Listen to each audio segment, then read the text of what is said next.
Welcome to Give Me Hope with your host and author, Johanna Vendel. Come join the conversation as Johanna focuses on sharing impactful personal narratives of loss. Her platform provides a safe space for individuals to express themselves, find comfort, and build connections as they navigate their grief journey. So now, please welcome the host of Give Me Hope, Johanna Vendel. Good day, everyone. I am your host, Johanna Vendel, and you are watching Give Me Hope with Joanne. If you do miss our show today, you can watch the replays on Facebook, YouTube, Spotify, LinkedIn, iHeartRadio, and all the major platforms that you can think of. Today, we have a very special guest, and we are going to speak about how grief and emotions are tied to our gifts. Now, before we introduce my guest, I want to tell you a little story about my experience of how I think I got a message from my mother. As I told you all last week, that I have lost my entire family, my mom, dad, my brother, my 3 sisters, and to have a big loss like that sometimes is really difficult to overcome grief. It took me really a very long time to get over all my grief. So today I want to remember my mother, and I want to tell a story about my mom. I was little and I was one of a twin, and for many years, my mother has spent a lot of time with my twin sister, mostly because she had a little bit more needs than what I did. And I grew up, and I had a little sister as well that had dyslexia, and my mother also had to spend a lot of time with her to help her through school. And in the meantime, I feel like my mother does not love me. And I had to go through life thinking that the whole time, that my mother she didn't love me. So, just before my mom died, I had a talk with my mom, and I said to her, "You know, Mommy, I have to apologize to you because for many, many years, I have been cross at you." And she says, "Why? Why would you be cross at me?" And I said that I felt my whole life that you didn't love me because there are many, many times that I needed you on the sports field or here or there, and you were just not there. So I did feel like you didn't love me, but now I have grown up and I know that you love me because now I have children of my own, and I know that sometimes you cannot give the one as much attention as the other one because maybe that one does not need the attention at the moment. But at that moment, I did not understand that feeling. Then my mom died. And I missed my mom a lot. And I was like really thinking of her life when she was a child. She had to grow up without a mother. Her mom died when she was only 9 years old. So who am I to judge my mother? So I had a dream of my mother, and I dreamt that we are at a party and my phone is ringing. And I look at my phone and I'm like, what? It says mommy on my phone. And I'm like picking it up and I'm thinking, hello, who's this? And I hear my mom's voice, and it says, Johanna, Johanna, it's mommy. And I'm like, you know, my mother passed away a while ago. Who are you to call me and take me for a fool? So I put the phone down. And then, not long, the phone rings again. And I thought, wait, we have a party inside the house. So I'm going to go outside and I'm going to now hear who this is. So I answered the phone again and I said, hello. And my mom says, Johanna, Johanna, it's me, mommy. And I'm like, mommy? I'm like, how can this be? And all of a sudden, the phone goes dead. And I'm like, but I just heard the music that was in the house on my phone. So who is this? All of a sudden, I heard my mom's voice from behind me. And as I wanted to turn around, my mom grabbed me on my shoulders with both hands. And she said, no, no. And she held me around my shoulders like this so I couldn't see my mom's face. And she said, I don't want you to see me. I want you to feel my love for you. For the very first time in my life, I felt my mom's love from my head to my toe. And if I speak about it now, I can still feel her love. So, yeah, that is my story. You do get answers sometimes. And I've never, ever felt better than I'm feeling just to know that my mom loves me. I want to say that if there's anybody out there who feels that they would like to call in later and maybe speak to our guest or ask a question, you are very welcome to call in the last 10-15 minutes of the show and ask a few questions if you like to ask a few questions. But if you also like to share this show and subscribe to Bold Brave channel, I would really appreciate it. For now, I would like to introduce my guest. Her name is Rose Ann Kulyk, also known as Rose. She is the owner of The Perfect Rose, based in Hamilton, Ontario, Canada. For 20 plus years, Rose has guided people towards their best future. As a conscious channel, soul mechanic, and transformational coach, she empowers growth through energy work, spiritual guidance, and inner wisdom. She also works closely with animals and Mother Earth, honoring them and ensuring that they feel loved, seen, and supported. So let's welcome my guest today, Rose. Hello, Rose.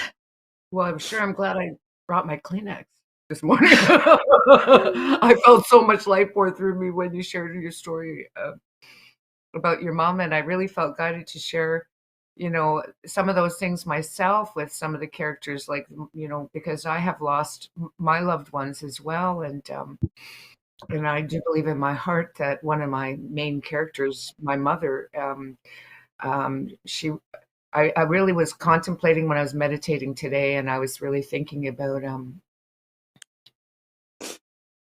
this time period on earth. And, from what I've known ever since I was a child, that I knew that it was my last lifetime and I came to assist.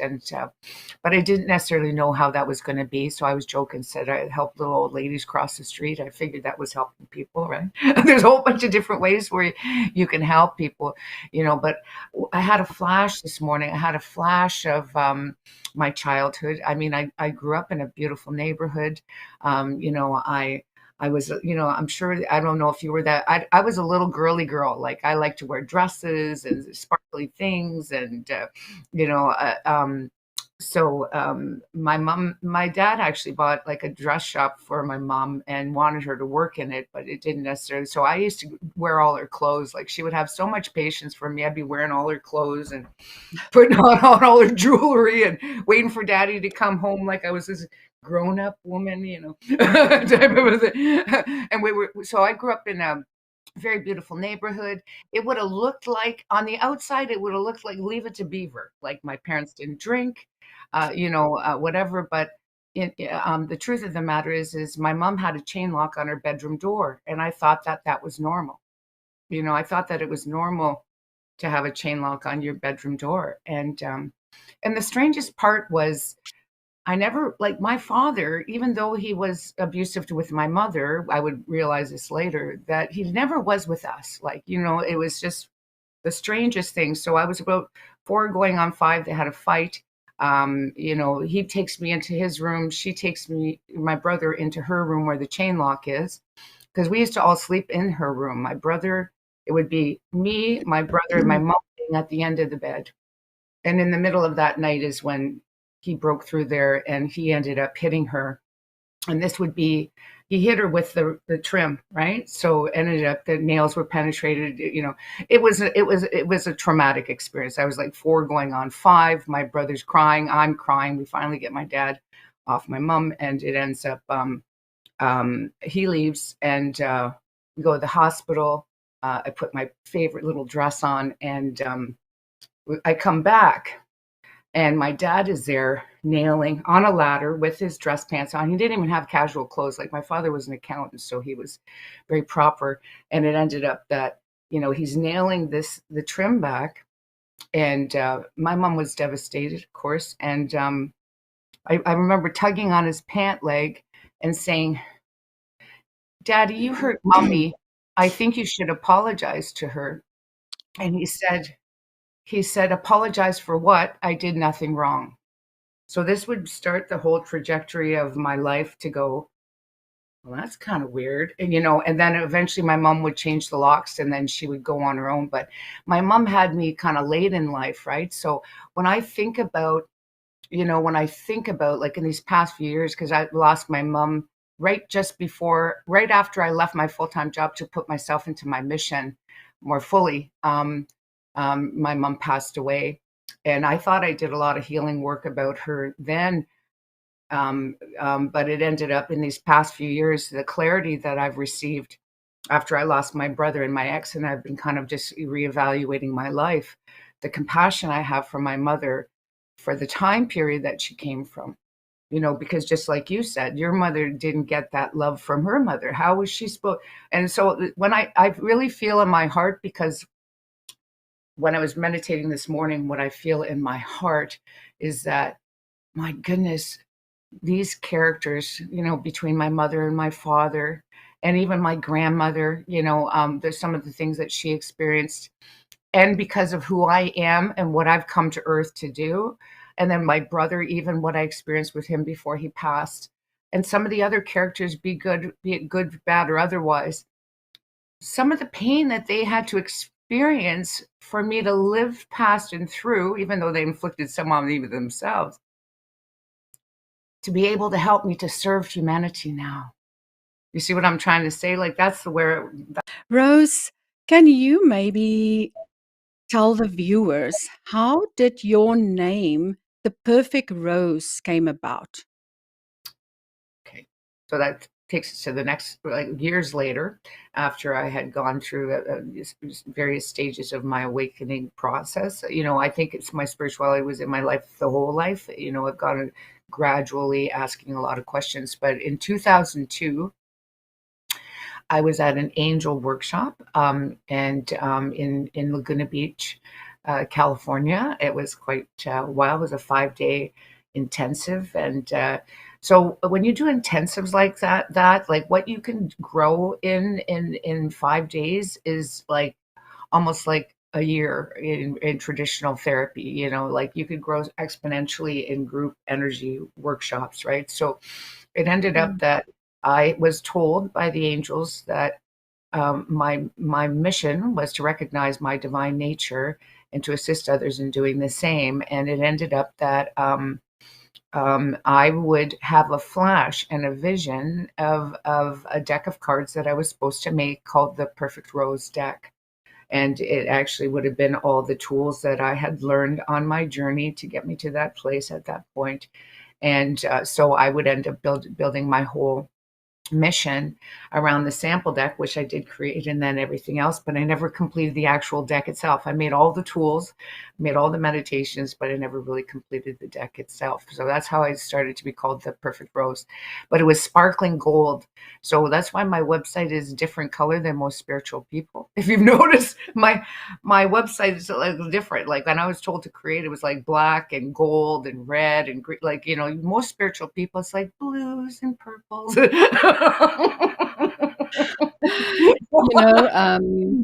I am actually wearing a rose for you today, Rose.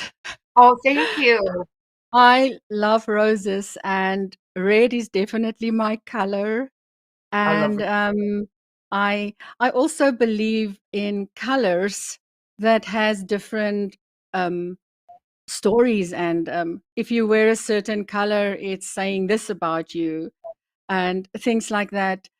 I'm very curious because I don't really speak to a lot of people that has your gifts, and I have no idea what the difference is between a psychic and um, what are all the others, like a medium, and like you say you read cards and things like that. Can you tell me the difference between those type of readings and spiritual stories? If I really know very, very little about it, so if you don't mind to elaborate on that, I'll really appreciate it. Well, I feel in my heart that that aspect of things kind of grows and expands as an individual does. What I mean by that is my understanding of like psychic ability is what I actually feel like. Yeah, I know that there's some other people that might say different things. I believe your psychic ability or is tied to your sixth sense, and I also believe that your sixth sense is actually your connection with God. That is what I've come to know.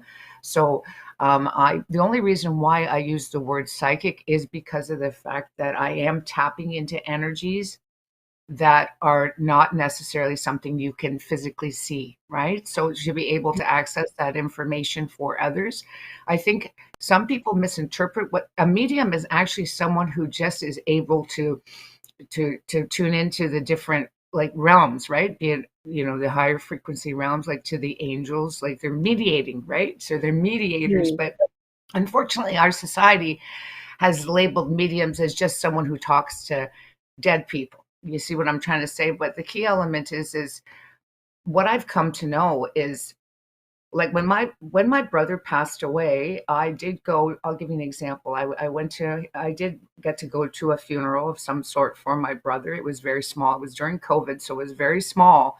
And I have a wonderful clairvoyant friend whose name is Jojo. And I told you, you remind me. There's something about your energy that reminds me so much of her. And I had met her, and she's a clairvoyant. And anyway, so I stopped by to see her after my brother passed, and it ended up that she did tune into my brother's spirit to support me because I was in grief. Even though I was meditating and praying when I went, and I wanted to be light for everybody else, even though I was in pain myself.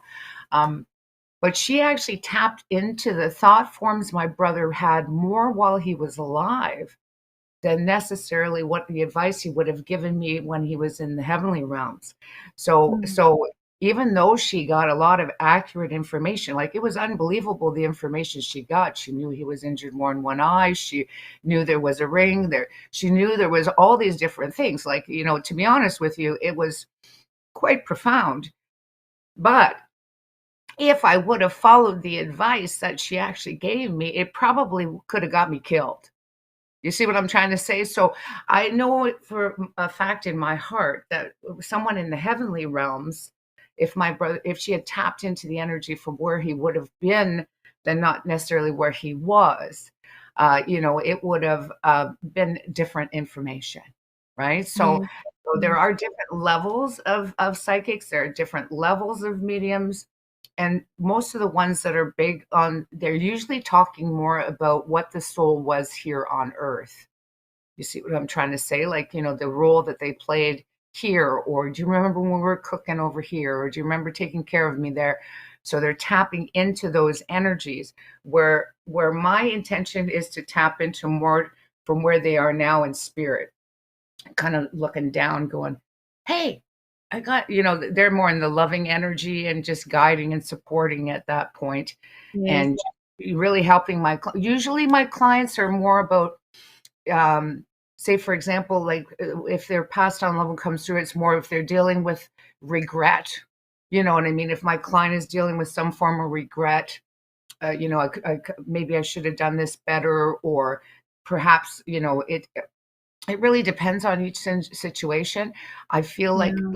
my intent with my work is to help them to feel more loved, just like how you had that experience with your mother, right? Yes. You actually said something now that remind me of my father.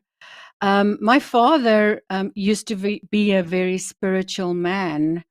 And there was a time where my father was actually an alcoholic in my younger years. And when I was about 8 or 9, I cannot remember 100%, but he then started to stop drinking and he gave his life to Jesus.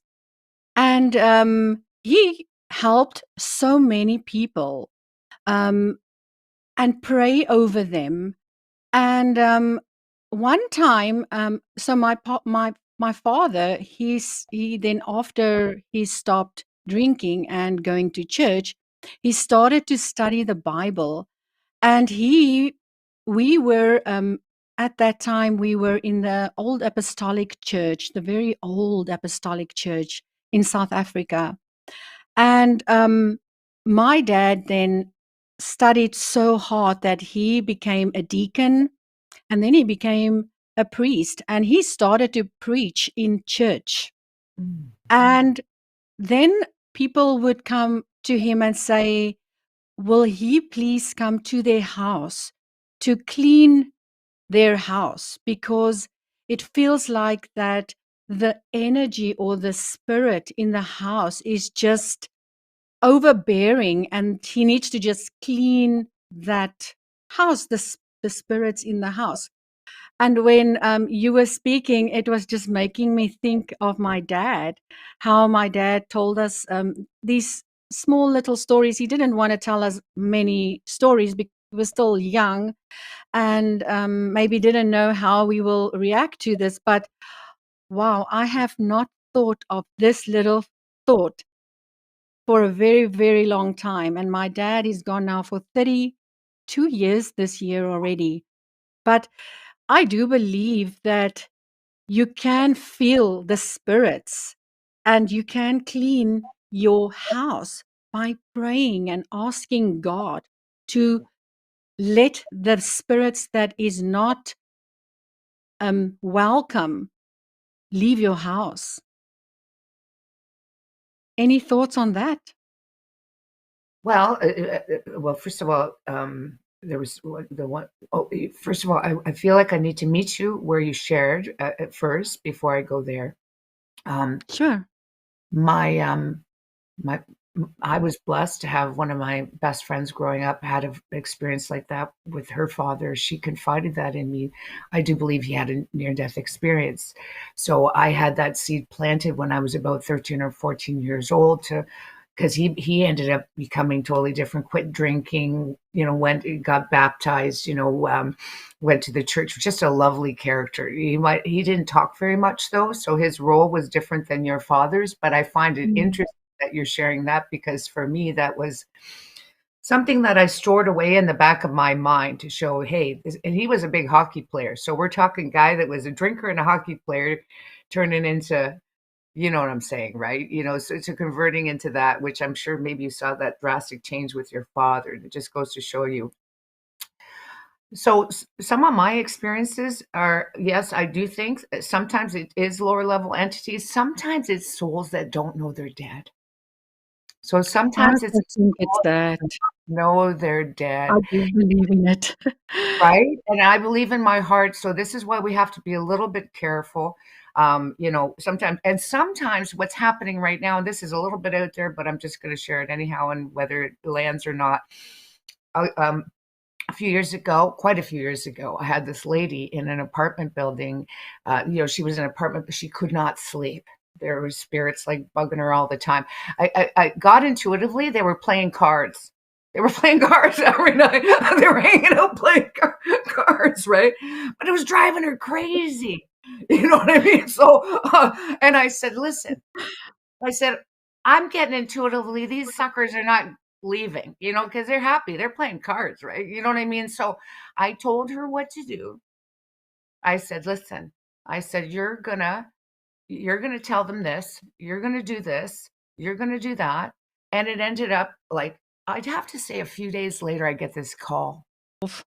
Well, it is kind of funny. So I've got this guy calling me. This guy is like, I want to like, he's like, really sounds for he's like, I want to speak to the lady who spoke to my wife. And I'm like, uh, uh, you know what I mean? Like I was afraid. It made me feel like it was going to give me crap, right? You know what I mean? And I'm like, um, that's me, and he says, I just want to thank you. My wife is sleeping through the night now and this and that or whatever. And, but the way he said it initially, it really did scare me. Yeah. So it worked, whatever I told her to do really worked. So the key element out of all of this, I mean, out of love for yourself or anyone else. And you're, this is where the dance between Christianity and or like religion of some sort, and the beauty of understanding metaphysical principles where they can marry, because like a lot of these souls that might not necessarily go to the light after is because they're afraid they're going to get punished. You see, Mm. a lot of them are think that they did such bad stuff while they were on earth that they don't necessarily, they're afraid to go to, because they're afraid maybe they're going to go to hell. So that's my job, is to help to educate people, to help them to understand that it is a loving God and not a punishing Yes. God, that is some If I religion. if I may ask you, have any of your family members came in a dream to give you a message? Like my mother came to me and told me that she loved me. Um, Mine were more while I'm awake. So okay. actually, yeah, my mom's spirit actually came like would come and press the printer. So I had told her before she left. So she actually used to come and press the printer in my living room.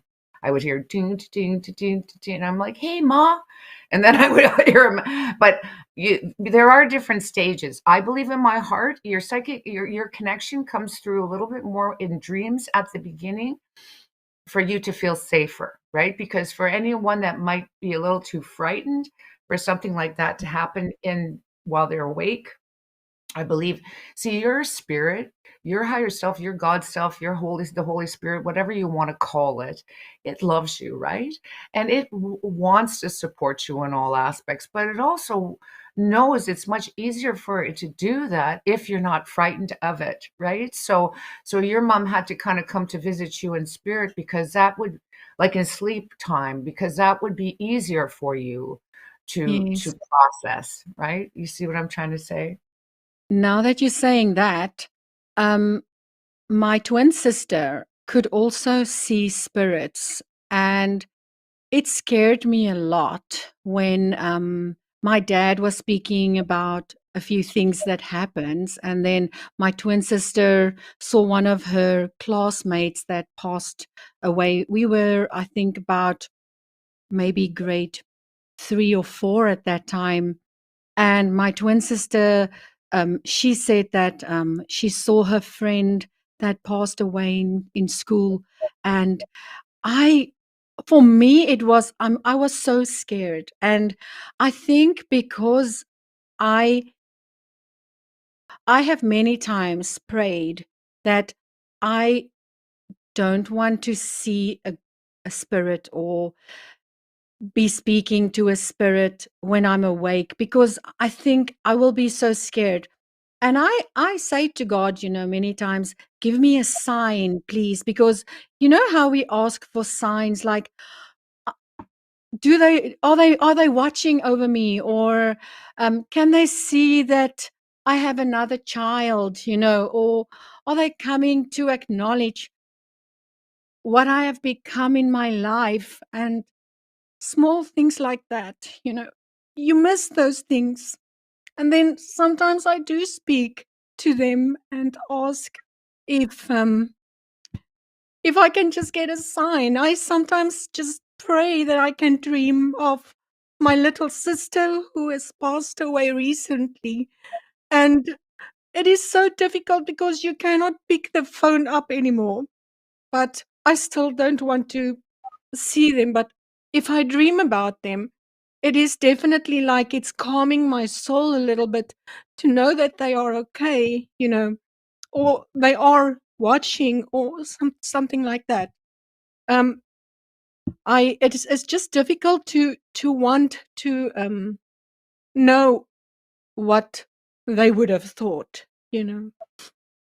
Well, honey,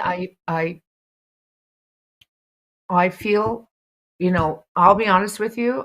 I was working at the casino when my gifts really expanded, and I remember there was a certain point where there was a young man, young, he wasn't young, he was a few years older than me. He was someone I was seeing, and his father started to manifest. His passed on father started to manifest into form in my healing room downstairs, like, because I have lots of crystals. And I'll be honest with you, it started. I'm like, no, no. You know what I mean? Like, I already knew people thought it was a little loopy because of my gifts. And I was like, I could just actually kind of picture me working at the casino waitressing and starting to wait on people that weren't there. You know what I mean? And I just don't think it was a good idea for me. And plus, so I said, "No, no, no, no, you guys are going to talk to me. I'll see in my mind's eye, but you're not going to start forming in front of me, because I think it can make you. I think it takes a certain type of person, to be able to do that. And I do feel that there are times where I see some things that, they say it's easier to see out of the corner of your eye. When I've seen the angels myself, like, they actually. Did you ever see like those the signs, what the neon signs? How neon signs have the lights like kind of going through them. Yes, That's yes. how I see the angels. I see the angels like fibers of light, right? I've seen them hover over my bed, where there's a green one, and then there's a yellow one, and then there's a blue one. But that's kind of how they present themselves to me, because that makes me maybe feel safer. You see what I'm trying to say? I actually got to the point where I could hear them audibly. So I think for you, out of love for yourself, I would encourage you, because you are kind of contradicting yourself. You're like, I want to know you're there, but I don't want you to do this, right? So this is your relationship with God. So maybe it could be like some people, that's where they look for birds, right? I have like a groundhog that comes around, and I feel that, or it was my mom's spirit kind of wanting to talk to. Whenever the groundhog would show up, I'm like, Mom, now the groundhog's coming around all the time. I mean, like, it's coming around, it's coming on my back deck. It comes on my back deck and eats. Well, It's I do believe that birds, and like, when you watch the nature, and you also say that you are very intuitive with nature and animals and things like that. And I can definitely say that I have seen little birds that will just come, and all of a sudden it just picks up my spirit a little bit. But you said something earlier that put a thought in my head also, because my work that I do is I am a medical massage therapist, and I've been doing massages for many years, 30 years this year, to be exact. And energy. You were speaking about energy and stones and um,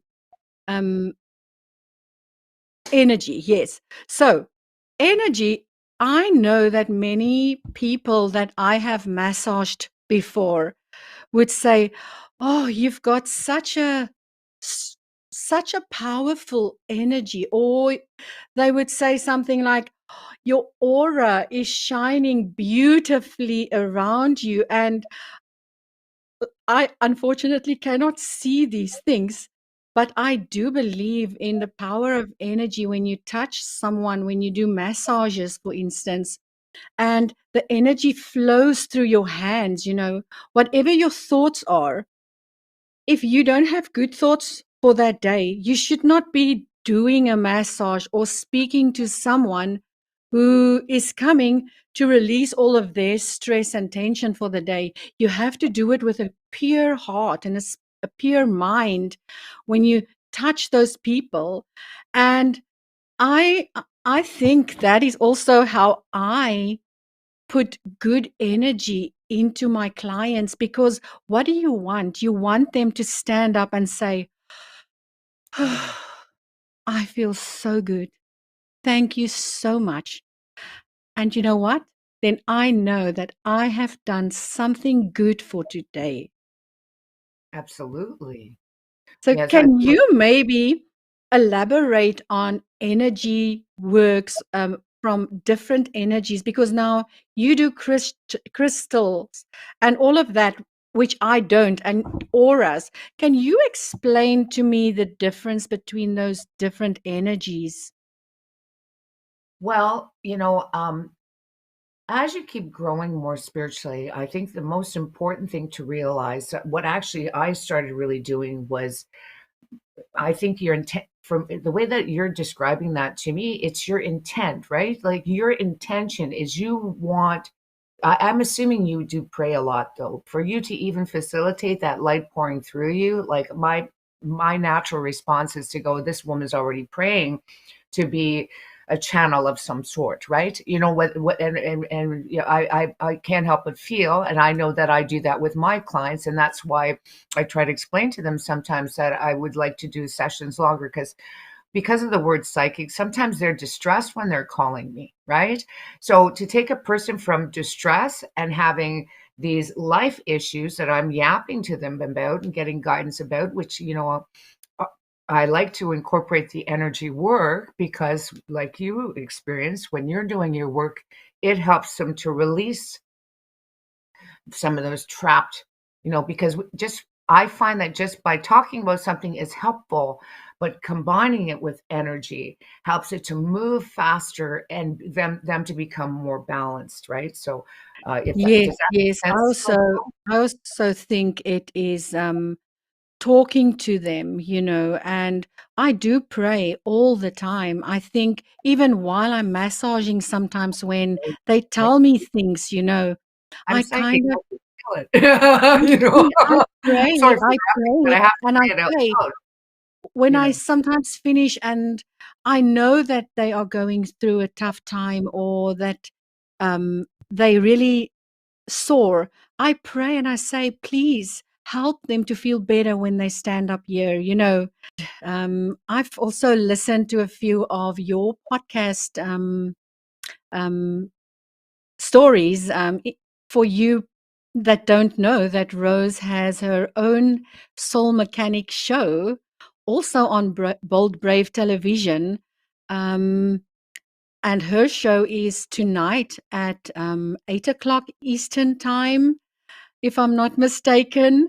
And I will be her guest tonight on her show. If you would like to come and listen to my full story that I will um, tell Rose later. Maybe not my full story. My story is far too long.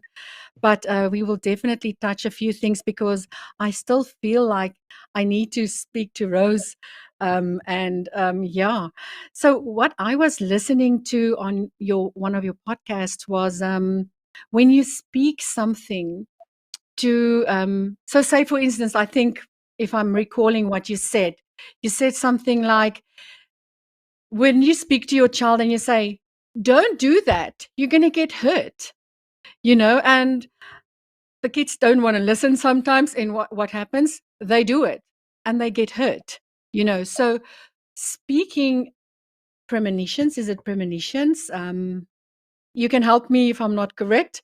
But to speak good over people also sometimes bring good. To speak bad is going to bring the bad. Like, don't do that, you're going to get hurt. I know my mom, sorry, I'm speaking too much now, but I know my mom used to speak to her plants. And when I was listening to your story, because I was watching a few of your podcasts to just connect with you a little bit before I speak with you today, to get to know you a little bit. And it brought up the memory. I mean, now this is again a memory that I have not had for such a long time. So I made a little note here that I have to say to you like this, my mom had these plants. And for as long as I can remember from being in my mother's house, she had these plants and she was watering them and she was speaking to them and she wiped them clean with the Kleenex or a cloth or whatever with water, and she'll be like, thank you for growing so beautifully and things like that. I just had to tell you that after my mom died, us children shared my mom's plants and they didn't live. Well, And it's not that I don't have a green hand, because I do have plants in my house that is, I think, 4 years old. Since I'm living in this house, they are still alive. But at that time, the plant died. So I'm like just thinking it was missing my mom's touch. I don't know. it could be a combination of things. Maybe she had it in a certain area too. Like, it might have been a combination of things. I just don't want you to blame her, but it could have been her energy that helped to keep it alive. Sure. Excuse me. Sorry about that. I do get sometimes a little. I feel for some reason I want to share this. I know you've mentioned about my animal stuff, and for some reason it's popped up a couple times in our talk today. Years ago, actually, the books are back here. It's Life and Teachings of the Masters of the Far East. And it was men that went on an expedition in the Himalayas with, they ended up meeting these ascended beings, like masters, they were like supposedly 400 and 500 years old. And they looked like 40 or 50. And some of them, right? And Jesus would manifest into form and taught them. And what would happen was, some of them were so highly evolved that they would actually, wild animals would lay their head in their hands. There was a mutual respect that the wild animals would not necessarily harm them because the amount of light that they held, right? So the whole reason why I think for me with the animals, and sometimes experiencing, not that I go up and pet wild animals, I think the whole element of it is because a lot of these guys that I kind of interact, I joke and say that they took the short bus to school. Like, I mean, they're usually very strong-willed, independent strays that, I cannot isolate them. Like, if I were to lock them into the house, like, they would probably go loopy, right? These cats, like, they're kind of more free spirits, I guess, a lot like me, right? So for me, my relationship with the animals is going to come from that place of them trusting me, feeling safe with me, and I feel like that's sort of what your mom was doing when she was experiencing her plants, right? Is she's having a relationship with something that might not necessarily be common for us, like, in what we've been conditioned to believe ourselves to be as humans, right? So Yes, no, definitely. So, Rose, do you have an email or a place where the people can get to see you, or maybe make an appointment with you, or where can they reach you? yes, my website is www.theperfectrose.ca. I am working on roseannkulyk.com. There's more of it coming up. It's my full name.com. And then my email address is rose@theperfectrose.ca. Okay. Well, Rose, unfortunately, our time has run out, but we are having another hour later today. And I will also post your show afterwards on my Facebook and platforms where I am on so that people can see the rest of our story for today. So I want to say thank you. Thank you for being here today. And I'm really grateful to have had you. Well, thank you, sweetie. I really enjoyed my time, and I know how excited you are, and how many lives that you intend to touch. And I just feel you're just, you're at such a beautiful place in your journey, and I just was so glad that I got to experience being part of that with you, Well, thank you so much. sweetie. So my little message for today then is tomorrow is not promised. Yesterday we can not have back. So live to the fullest today. Go tell that person in your life that you love them and that you appreciate them being there for you. If you have not read my books of my life story yet, you can get it on Amazon, and you can scan any of the two QR codes on the screen right now. I have Life Think Again, which is my life story, telling you of how all my loved ones died, and then navigating through losses and grief, Think Again. That will help you navigate through what you are going through, as it helped me navigate. So thank you so much for being here today, and thank you for supporting me. And if you haven't subscribed yet, do it right now. If you haven't liked this yet, do it right now. And what you must do is share. I appreciate you, and you are watching Give Me Hope with Johanna. We will be back next week when we will interview our guest on the show, Hannah Ingram Moore, and she's going to tell us about her father, Captain Sir Tom Moore from the UK. And when he turned 100, Queen Elizabeth knighted him for his proceeds that he brought in. So that is an amazing story that we're going to have next week. I will see you next week. This has been Give Me Hope with your host, Johanna Vendel. Join Johanna each week and harness the transformative power of storytelling to facilitate healing and growth. Wednesdays, 11 a.m. Eastern.